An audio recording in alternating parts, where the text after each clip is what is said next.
Olá, eu sou o professor Ricardo e esta é uma aula de filosofia. Seja muito bem-vindo. Hoje nós falaremos de um filósofo que ao mesmo tempo é um dos mais importantes filósofos de todos os tempos, talvez um dos mais lembrados, mas que também é um dos mais enigmáticos pensadores de toda a história. Hoje falaremos de Sócrates. Sócrates foi um filósofo grego que viveu na cidade de Atenas de 470 a.C. até 399 a.C. A sua vida é repleta de fatos inusitados e inclusive a sua morte. A filosofia de Sócrates marca profundamente toda a história da humanidade desde então. E nós podemos dizer que a cultura ocidental deve, sem dúvida nenhuma, muito a Sócrates. Sócrates veio de uma família pobre. O pai de Sócrates era um artesão e a mãe de Sócrates era uma obstetriz. Sócrates trabalhou com seu pai durante um certo tempo de sua vida e também serviu ao exército, tendo participado da Guerra do Peloponeso. Guerra essa na qual a cidade de Atenas saiu derrotada para os espartanos, e o Sócrates, que fora contemporâneo de Péricles, talvez um dos mais reconhecidos governantes da cidade de Atenas, depois viu a ascensão da democracia grega, a ascensão da democracia lá em Atenas, depois da perda de Atenas na guerra. Sócrates só se dedicou exclusivamente à filosofia depois de se aposentar do exército. E, apesar de ser um filósofo, diferentemente dos outros filósofos de sua época, ele não era um aristocrata. Ele veio das camadas mais empobrecidas da sociedade, mas ele consegue, de algum modo, pensar filosoficamente e também acaba incomodando muito essas classes mais abastadas, mais enriquecidas dos aristocratas de Atenas. Talvez esse tenha sido o motivo maior da sua morte, que eu vou falar daqui a pouco. Bem, Sócrates não deixa nenhum livro escrito. Ele não acreditava que esse deveria ser um modo de produção de filosofia, através da escrita. E é por isso que, nesta aula de hoje, nós não teremos coisas escritas. Vai ser só através da fala aqui. Sócrates, ele filosofava nas ruas, ele conversava com as pessoas, ele filosofou junto a juízes, junto a médicos, junto a políticos e junto a pessoas do cotidiano, como artesãos, como lavradores. E das atividades filosóficas mais recorrentes de Sócrates era os seus longos diálogos com outros filósofos ou com os sofistas, que vocês já conhecem, já que vocês assistiram à nossa última aula. Sócrates, na sua produção filosófica, ele se encontra naquele momento histórico quando ocorre uma mudança paradigmática na história da filosofia. Eu disse isso para vocês na última aula, por quê? Vamos retomar. Antes de Sócrates e dos sofistas, o modo de produção de filosofia estava centrado no estudo da natureza. Estudava-se através da sensibilidade, através da percepção da realidade, o modo como o cosmos, o modo como o universo fora constituído. Aí agora, com Sócrates e os sofistas, o estudo filosófico se encontra centrado no próprio ser humano. É por isso que esse período da história da filosofia, que começa com Sócrates e os sofistas e depois passa por Aristóteles e também por Platão, é chamado de período antropológico. É a filosofia grega clássica. Bem, como vocês já sabem, o Sócrates era um grande adversário intelectual dos sofistas. E isso ficou marcado em algumas obras que, como vocês já acabaram de entender, ele não escreveu nada. Como nós sabemos algo de Sócrates? Bem, os discípulos de Sócrates, Platão e Xenofonte, deixaram muitos livros escritos tratando de como fora a vida de Sócrates e seu pensamento. Além disso também, tem um dramaturgo chamado Aristófanes, que certa vez escreveu uma comédia chamada As Nuvens, e nela trata de um Sócrates bastante engraçado, bastante interessante. É comum que os historiadores da filosofia não levem tanto a sério essa comédia, já que era uma sátira. Enquanto que os textos de Platão e de Xenofonte se tornam o fundamento básico para a gente compreender a filosofia de Sócrates. Olha só, o Sócrates também centra no ser humano, como fora feito lá por Protágoras de Abdera, pelo Gorgias e pelos outros sofistas. Só que enquanto Protágoras defendia que o homem é o centro de todas as coisas e que, portanto, tudo se regula pelo olhar humano sobre as coisas, Sócrates queria pensar no homem como o centro de tudo, mas não da mesma forma que os sofistas. Para Sócrates, o caminho da verdade, da aletheia, ela deveria sair do caminho da doxa, que é a mera opinião, o conhecimento marcado pela sensibilidade, a observação da realidade. A verdade, a aletheia para os gregos, só seria possível ser alcançada através do intelecto, através do que o Sócrates chamava de alma. Bem, a palavra que ele utiliza em grego é psique. Então, quando o Sócrates está falando de alma, ele não está pensando em alma como na acepção cristã se pensa em um ser que se encontra meio separado, meio próximo do corpo. Apesar de que essa noção ela vem daqui de Sócrates. Quando Sócrates fala que o que é conhecer o ser humano é conhecer a alma do ser humano, ele quer repetir um escrito que estava no pórtico do templo de Apolo em Delfos. E lá nesse templo tinha a seguinte inscrição: conhece-te a ti mesmo.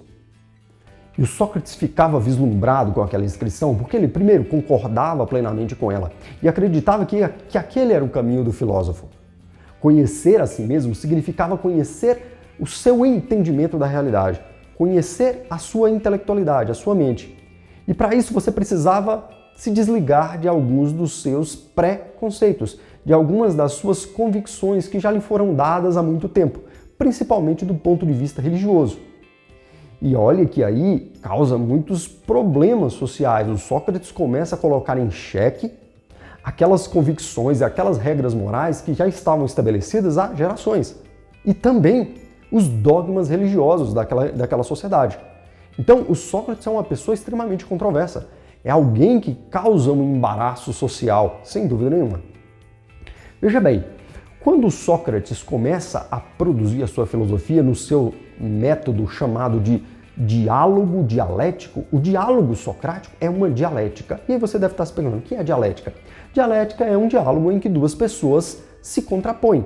Um tenta refutar o argumento do outro. A dialética socrática é uma dialética que passa por dois momentos. O primeiro momento, que é o da refutação, é quando o pensador, no caso Sócrates, tenta dissuadir as pessoas de seus próprios conhecimentos. Para isso, Sócrates utilizava um mecanismo bastante interessante, que era a ironia. O Sócrates era altamente irônico e chegava a ser engraçado. O que ele fazia? Ele ia conversar com as pessoas e ele escolhia qualquer um que fosse. E essas pessoas, obviamente, estavam muito convictas de muitas coisas. O que o Sócrates fazia, então, era tentar fazer com que as pessoas perdessem aquela persuasão que estavam. Como que ele fazia isso? Ele chegava e dizia: olha, só sei que nada sei. Esta é uma afirmação inequívoca. Eu sei, eu reconheço a minha ignorância. Você provavelmente já escutou essa expressão e talvez já tenha até utilizado algumas vezes. Ah, só sei que nada sei.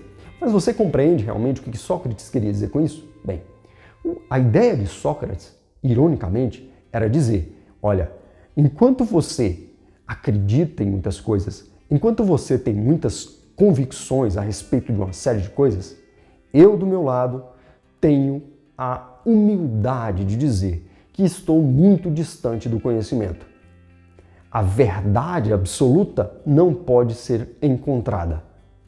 Tudo o que eu posso fazer é ir em busca dela. Mas para que eu vá em busca da verdade, eu tenho que admitir que eu não a possuo. Aquele que acredita que possui a verdade, aquele que afirma as coisas inequivocamente, normalmente é quem se encontra o mais distante da verdade possível. Bem, então Sócrates dizia: eu tenho convicção da minha ignorância, eu só sei que nada sei. Esse era o momento em que abria a possibilidade de Sócrates dialogar com seu interlocutor de forma totalmente direta, fazendo com que o interlocutor abrisse totalmente as suas convicções, as suas ideias. E o Sócrates, então, as demolia, as destruía através da sua ignorância e o seu método da dialética, tentando, então, e, obviamente, quase sempre conseguindo, refutando os argumentos daquele com quem dialogava. Só que o método de Sócrates ele não para por aí, ele continua. O método de Sócrates passa agora para um segundo momento, que ele chamava de maiêutica. A maiêutica socrática faz referência a uma palavra grega, que é a palavra maieutos, que designa uma profissão. A profissão que era a profissão da mãe do Sócrates, a profissão de obstetriz. Então, o Sócrates gostava de dizer que assim como a mãe dele ajudava as crianças a virem à luz, ele ajudava também a vir à luz, mas não corpos humanos, e sim ideias. Então, o parto de ideias. O parto de ideias é fazer com que as ideias surjam e elas passem, então, pelo crivo da análise racional, pelo crivo da análise da psique, da alma. Sócrates permanecia afirmando: só sei que nada sei. Já que agora você também tem convicção da sua ignorância, vamos juntos então buscar algum conhecimento, chegar a algum conhecimento?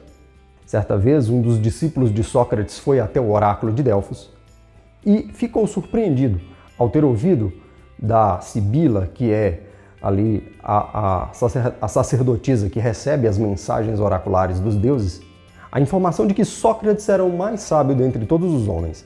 Sócrates ficou muito angustiado com aquilo, porque afinal de contas ele reiterava sempre que ele não sabia de nada. No entanto, talvez ele tenha chegado à conclusão que é possível que sim, que ele fosse o mais sábio dentre os homens, tendo em vista que ele tinha convicção, quer dizer, que ele sabia que ele não sabia de nada. Ele sabia que ele era ignorante, enquanto todos os outros apenas acreditavam que sabiam de alguma coisa, quando na verdade não sabiam de nada. Enfim, o que Sócrates tentava então, com a sua ironia, era refutar, era demonstrar que as outras pessoas também não sabiam. Então ele fazia com que as pessoas dissessem e fizessem longas afirmações, tentando demonstrar aquilo que elas acreditavam. Mas o Sócrates sempre encontrava formas de demonstrar que aquilo que as pessoas acreditavam e afirmavam dizer ser verdadeiro era falso. Faltava elementos verdadeiros.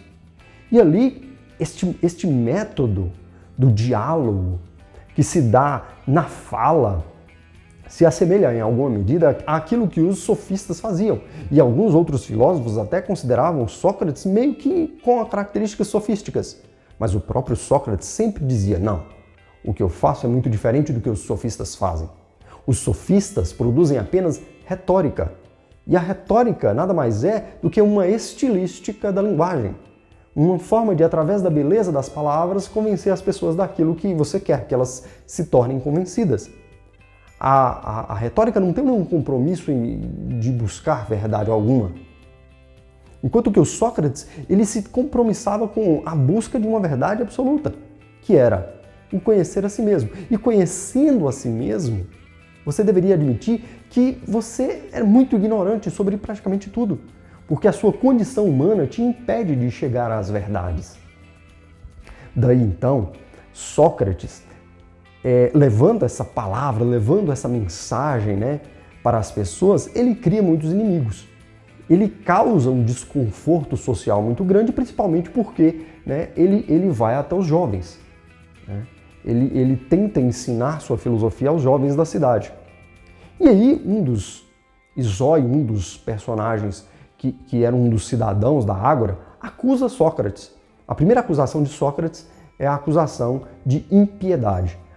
A acusação de que Sócrates era ateu? Era uma acusação verdadeira. E para aquela época era uma acusação muito séria, era um crime. E o Sócrates, ele vai fazer a sua defesa perante a Assembleia. Mas o Sócrates ele não estava muito preocupado em levantar fortes argumentos em seu favor, porque ele acreditava que a verdade e a justiça dentro da cidade, que era o ideal de vida humana, haveriam de prevalecer. E aí, cara, o Sócrates, então, ele faz uma série de piadas junto aos outros senadores, aos outros cidadãos ali no seu julgamento. Inclusive dizendo que uma punição ideal para ele seria a punição de ser custeado para o resto da vida pela cidade. Quer dizer, ele não faria mais nada e a cidade ia custear a vida dele. Ele ia ser um empregado sem ter que fazer nada. É óbvio que os senadores ali, os cidadãos ali ficaram muito bravos com Sócrates de ironizar um julgamento muito sério. No meio do julgamento, a acusação muda para o fato de que Sócrates estava influenciando os jovens, né, a também se tornarem ateus, né, a também não mais acreditarem nos deuses. Então ele estava causando uma degeneração da juventude ateniense. E olha só, com relação a essa segunda acusação, também o Sócrates, né, teria culpa no cartório, mas, né, o Sócrates ele poderia ter argumentado mais e, na verdade, no final das contas, ele é condenado à morte, né? Condenado à morte e ele aceita de bom grado. Os discípulos de Sócrates se reúnem e falam: não, Sócrates, você vai fugir, né? Você vai fugir. O Sócrates então diz: não, se a cidade quer que eu morra, eu vou morrer. Então essa decisão legítima de Sócrates de se entregar à morte. Ele se reúne com seus discípulos, né? E inclusive com alguns pitagóricos, e vai dialogar, vai falar sobre a morte, sobre a infinitude da alma e tudo mais, e toma o seu gole mortal de cicuta, que era o veneno utilizado, e ali mesmo ele morre, né? Este final da vida, o julgamento da vida de Sócrates, está escrito em 2 livros que, na tradução para o português, ganharam o mesmo nome, o livro de Platão e o livro de Xenofonte. Ambos se chamam Apologia a Sócrates. Bem, apesar de ter tido essa vida um pouco estranha, né? Morreu pela verdade, tem um valor muito interessante aí nesse ato, primeiro de humildade filosófica, de dizer eu tenho consciência da minha ignorância, e segundo, esse ato de entrega para a sociedade. Fala, não, o Sócrates diz, é melhor sofrer uma injustiça do que cometer uma injustiça. Porque vocês viverão e depois morrerão e levarão consigo a injustiça que estão fazendo para comigo. Enquanto que eu, não tendo feito injustiça nenhuma, terei minha consciência livre e a minha liberdade eterna por conta disso. Se o Sócrates fugisse, ele, no consentimento dele, ele estaria cometendo uma injustiça também. Então, olha só a ideia. É melhor que você sofra uma injustiça do que você cometa uma. Então, o Sócrates se entrega à morte. Bem, é um cara bastante complexo, né? Você vê que o fato de terem o condenado à morte é porque realmente ele causava muitos constrangimentos, especialmente para com a aristocracia daquela cidade, né? E, por outro lado, é um indivíduo que muda significativamente toda a história da humanidade. Nós não podemos deixar de entender que o mundo atual é um mundo que vem da tradição socrático-platônica. Aquele modo de compreensão filosófico dos pré-socráticos e dos sofistas não foram vencedores na história. O Sócrates, o pensamento socrático foi o grande vencedor da história. A ideia de que a alma, a psique e a busca e a conquista das virtudes é o que é mais valioso, é o que se deve fazer como prática de vida e que deve-se encontrar uma forma de fazer com que a mente domine o corpo, já que o corpo é algo efêmero, é algo contingente. Estas noções, elas estão presentes na história da ética até hoje. Então, vamos pensar no Sócrates como um grande indivíduo que muda o paradigma da história da filosofia. Eu acredito que agora vocês entendem por que nós falamos de filósofos pré-socráticos e de filósofos socráticos e pós-socráticos. Tá? Essa nossa aula era curta mesmo, era só para entender quem é esse cara, quem é o Sócrates, que é o cara que fica vislumbrado com a ideia de que você deve se conhecer a si mesmo e de que não se sabe nada, que quando se conhece a si mesmo, o que se tem como o conhecimento de si, é que você é um pleno ignorante sobre tudo, né? É muito interessante, né? Nos causa aí um sentimento de desconforto, né? Nos causa um sentimento de reflexão filosófica mais profunda. A atitude de humildade filosófica de Sócrates é algo que o nosso mundo, sem dúvida nenhuma, carece muito. E eu espero que tenha contribuído um pouco para você repensar a si próprio também. Essa foi a nossa aula de hoje. Se você gostou, deixe um like, se inscreva no canal e até a nossa próxima aula, que falaremos de Platão, Aristóteles ou Platão, tá certo? Muitíssimo obrigado por assistir até aqui, um abraço, até mais, falou!